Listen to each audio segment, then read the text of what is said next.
कहानी काली हवेली का रहस्य। सालों पहले पहाड़ों से घिरे एक छोटे से कस्बे में एक पुरानी टूटी फूटी हवेली थी। काली हवेली।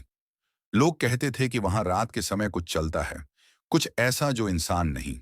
कस्बे के सब लोग उस हवेली से दूर रहते थे, लेकिन 16 साल का अमन अलग ही तरह का लड़का था। उसे रोमांच पसंद था।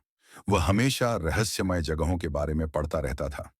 एक दिन उसके सबसे अच्छे दोस्त रवि ने उसे हाँ, मैं चुनौती बाइक दी। बदला ले रहा हूँ। अगर हिम्मत है तो आज अरे रात मुझे हवेली में बता जाकर क्या, दिखा। अब मैं अमन पीछे हटने वालों में नहीं था।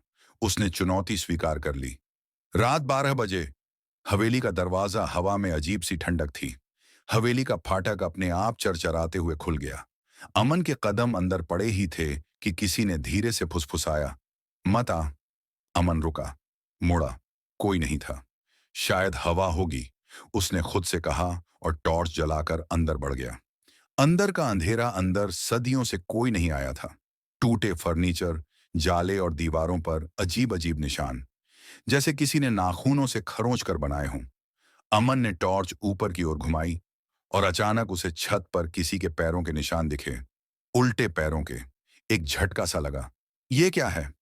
उसी समय गलियारे के दूर छोर पर एक परछाई हिली, काली दुबली लंबी, और उसकी आंखें जल रही थीं।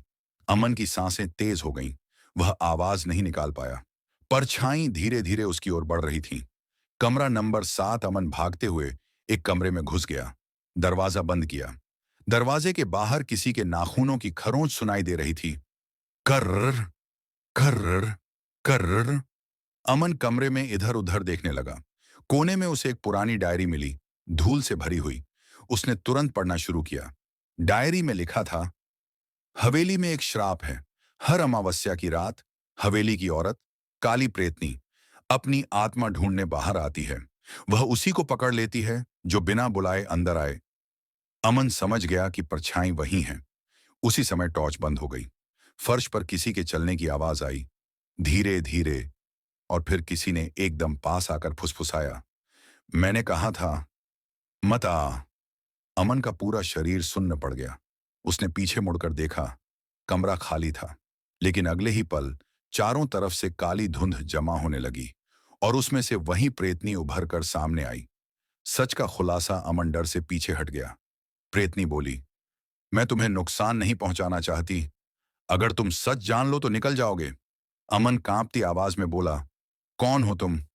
प्रेतनी ने बताया, सैकड़ों साल पहले इस हवेली में एक औरत दम तोड़ गई थी, लेकिन मौत से पहले उसे धोखा दिया गया था। उसकी आत्मा आज भी इंसाफ ढूंढ रही थी। जो भी हवेली में आता, वह उसे चेतावनी देने की कोशिश करती, लेकिन लोग उसे देखकर डर कर भाग जाते। मैं सिर्फ चाहती हूं कोई मेरी सच्चाई दुनिया तक पहुंचाए, प्रेतनी बोली। अमन ने हिम्मत जुटाई और पूछा, मैं क्या कर सकता हूं? प्रेतनी ने हवेली के तहखाने की ओर इशारा किया। वहां मेरा छुपा सच दफन है। तहखाने का रहस्य। अमन नीचे गया। तहखाना बहुत ठंडा था, जैसे बर्फ की गुफा। एक कोने में उसे टूटी दीवार के पीछे पुराने कंकाल मिले और खून से लिखा एक नाम, अनन्या, प्रेतनी का असली नाम। अमन ने मोबाइल निकाला, सब रिकॉर्ड किया। कस्बे वालों के भ्रष्ट जमींदार ने उस औरत की हत्या की थी और सच छुपा दिया था। अमन ने यह सब बाहर पहुंचाया। पुलिस आई, मामला खुला। हवेली से हड्डियों को सम्मान के साथ शमशान ले जाया गया। जैसे ही अंतिम संस्कार हुआ, हवा में एक हल्की मुस्कान जैसी आवाज आई, अब मैं मुक्त हूं। और काली हवेली की सारी खिड़कियां एक साथ खुल गईं।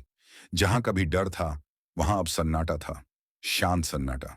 कस्बे वाले कहते हैं, अमन ने भूत से नहीं, एक बेगुनाह आत्मा से मुलाकात की थी, और वह कहानी आज भी लोग धीमी आवाज में बताते हैं।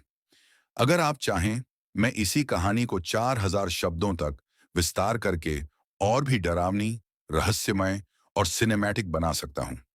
बस बताइए, क्या इसे लंबा कर दूं?